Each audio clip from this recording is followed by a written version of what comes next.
Sir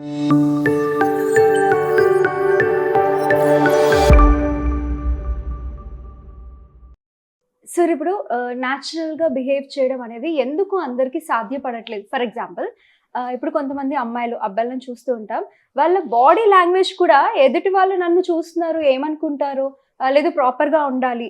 and food తినేటప్పుడు కూడా స్టైలిష్‌గా ఒకలాగా వాళ్ళేమనుకుంటారేమో అన్నట్టుగా ఉంటారు. పీపుల్ ప్లీజింగ్ బిహేవియర్ ఉంటుంది. అయితే దానితో ఇబ్బంది పడుతూ ఉంటాం మనం. బట్ ఆ బిహేవియర్ ఎందుకు అలా ఉంటుంది వాళ్ళది? అందులో నుంచి బయటపడాలంటే ఎలా ఉండాలి మనం? పీపుల్ ప్లీజింగ్ అన్న టాపిక్ వచ్చినప్పుడల్లా, పీపుల్ ప్లీజింగ్ ఆ టాపిక్ ట్రిగర్ అయినప్పుడల్లా ఫస్ట్ మనం ఆలోచించాల్సింది ఏంటంటే మీరన్నట్టు మనకు నచ్చినట్టు మనం ఎందుకు ఉండలేం. అయితే ఈ టాపిక్ లోకి కొంచెం డీప్ డైవ్ చేసే ముందు నేను చెప్పే డిస్క్లైమర్ ఏంటంటే దీనికి 2 సైడ్లు ఉన్నాయండి. ఒకటి, మనకు నచ్చినట్టు మనకు ఉండటం లిమిట్స్ లేకుండా అదొక రాడికల్ బిహేవియర్ అవుతుంది. సో నేను అలా బిహేవ్ చేయండి, పీపుల్ ప్లీజింగ్ ఆపేసి మీకు నచ్చినట్టుగా మీరు ఉండండి అని ఈ వీడియోలో మనం డిస్కస్ చెయ్యటం యొక్క ఉద్దేశం రాడికల్గా బిహేవ్ చేయమని కాదు. ఇప్పుడు మీరు మీడియాలో అయినా సరే, సొసైటీలో అయినా సరే చాలా మందిని చూస్తున్నారు. మాకు నచ్చినట్టు మేము ఉంటాం, మేము ఎవరిని ప్లీజ్ చెయ్యం, ఎవరిని సాటిస్ఫై చేయం, వాళ్ళు ఇష్టం వచ్చినట్టు వాళ్ళు చేస్తున్నారు, వాళ్ళు ఇష్టం వచ్చినట్టు వాళ్ళు మాట్లాడుతున్నారు. కానీ దానివల్ల నెగిటివ్ ఇంపాక్ట్ పడుతుంది. సో మనకు నచ్చినట్టు మనం ఉండటం అంటే రాడికల్గా కాదు, రేషనల్గా. అది అర్థం కావాలి. సొసైటీని ఇబ్బంది పెట్టకుండా ఉండాలి. ఇబ్బంది పెట్టకుండా ఉండటం అందుకే అండి, అది చాలా థిన్ లేయర్ డిఫరెన్స్ ఉంది. ఓకే అండి, ప్రాబబ్లీ ఆ థిన్ లేయర్ డిఫరెన్స్ గురించి డిస్కస్ చేస్తూ మనం ఒక ఎపిసోడ్ చేద్దాం, రైట్? ఈ వీడియోలో మీరు అడిగిన దానికి స్పెసిఫిక్గా మనకు నచ్చినట్టు మనం ఎందుకు ఉండట్లేదు, రేషనల్గానే అనుకున్నాం, రాడికల్గా కాదు, రేషనల్గా పాజిటివ్గానే అనుకుందాం, ఎందుకు ఉండలేకపోతున్నాం? దీనికి 2 ఆన్సర్స్ అండి. ఒక ఆన్సర్ ఏంటయ్యా అంటే, ప్రతి హ్యూమన్ బీయింగ్కి 2 భయాలు ఉంటాయి. 2 భయాలు ఉంటాయి. దాంట్లో ఒకదాని పేరేంటయ్యా అంటే, నేను ప్రేమించబడనేమో, a fear of I being won't be loved. ఏమండి, అంటే ప్రేమించబడనేమో అంటే అర్థం ఏంటంటే, నన్ను అందరూ యాక్సెప్ట్ చెయ్యరేమో, నన్ను అందరూ ఇష్టపడరేమో, అందరూ నన్ను ఇష్టపడరేమో, అందరూ యాక్సెప్ట్ చెయ్యరేమో. Self doubt. Yes, definitely root cause ఈ self doubt. Very well said. So నన్ను అందరూ ఇష్టపడరేమో, నన్ను అందరూ యాక్సెప్ట్ చెయ్యరేమో, రైట్? అయితే ఈ భయం పెరుగుతూ పోయిన కొద్దీ పీపుల్ ప్లీజింగ్ పెరుగుతూ పోతుంది. ఇప్పుడు నేను నలుగురితో, నాకు ఒక ఫ్రెండ్ సర్కిల్ ఉంది, 4-5 ఉన్నారు ఫర్ అన్ ఎగ్జాంపుల్.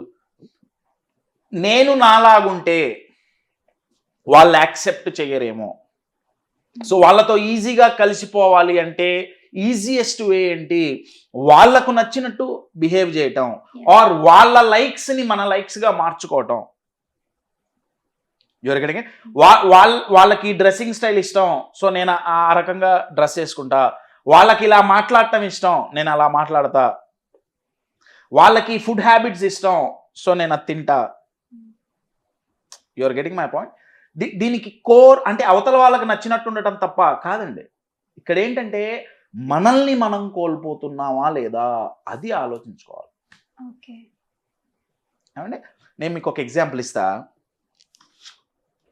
ఇప్పుడు ఈ పేపర్ ఉంది, ఏ షేప్లో ఉంది? రెక్టాంగిల్ ఉంది. నేను దీన్ని ఒకసారి ఫోల్డ్ చేశా, రెక్టాంగిల్ ఉంది కదా, రైట్? కొంచెం కాంప్రమైజ్ అయింది పేపర్, కానీ రెక్టాంగిల్లోనే ఉంది.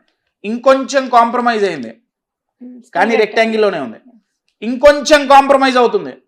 నేనేమన్నా అంటే, అవతల వాళ్ళని సంతోషపరచటానికి మనం కాంప్రమైజ్ అవ్వటంలో తప్పు లేదు. కొన్నిసార్లు కాంప్రమైజ్ అవ్వాలి, నేను కాదనట్లా. అయితే ఇప్పుడు ఈ పేపర్ అయితే తన మెయిన్ ఐడెంటిటీని కోల్పోలా, కొంచెం తగ్గింది, సైజ్ తగ్గింది, కానీ షేప్ అంటే identity మారలా.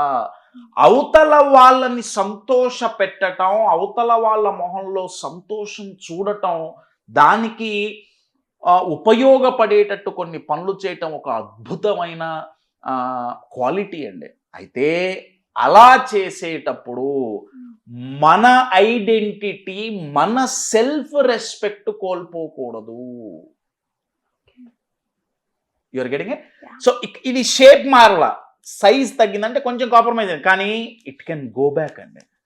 Okay, temporary adjustment. Absolutely temporary adjustment.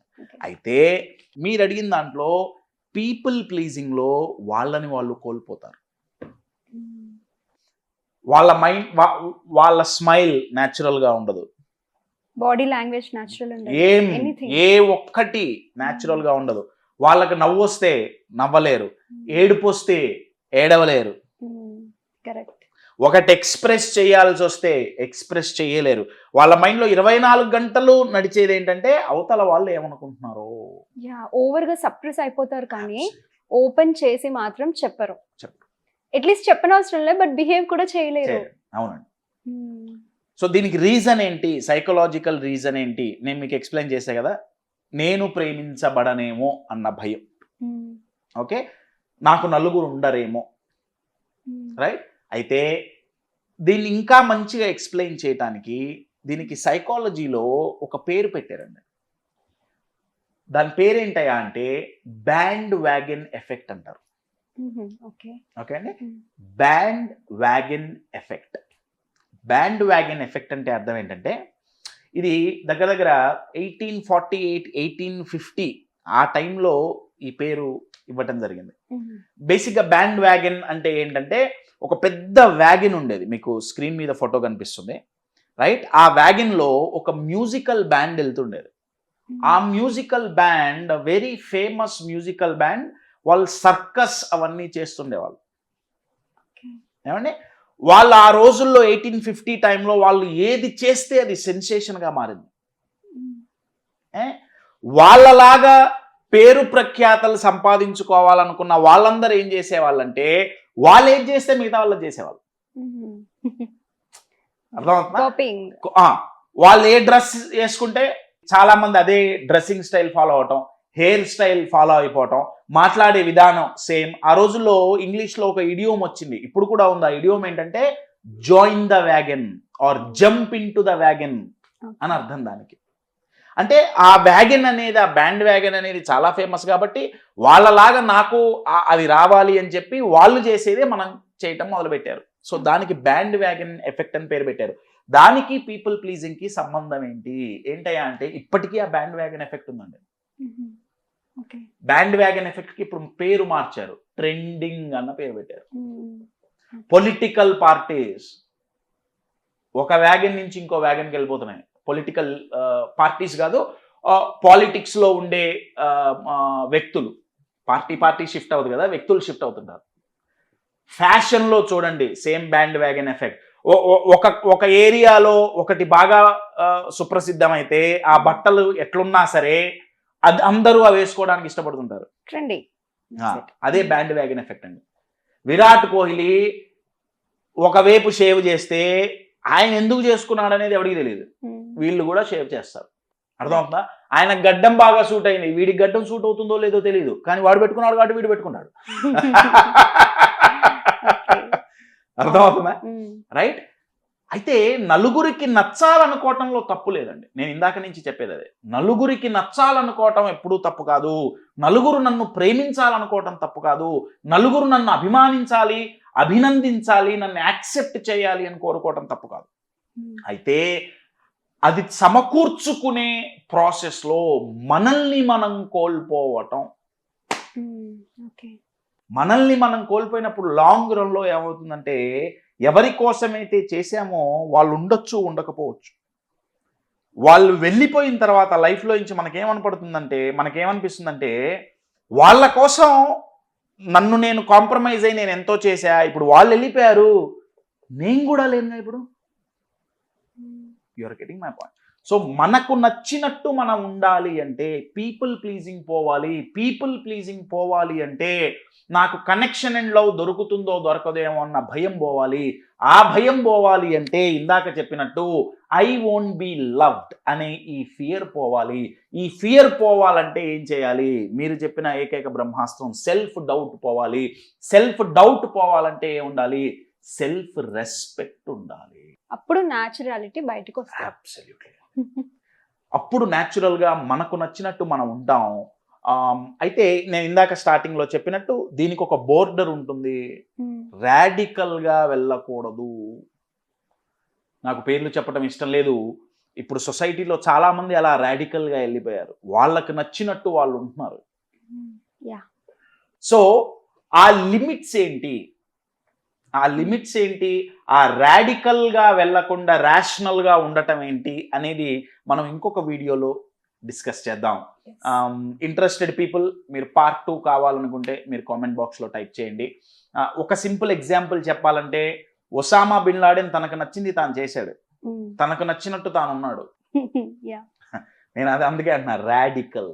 అక్కడ ఆ డిఫరెన్స్, ఆ బోర్డర్ అనేది చాలా చాలా ఇంపార్టెంట్. అదర్వైజ్ లైఫ్లో బ్యాలెన్స్ కోల్పోతుంది. ఓకే అండి.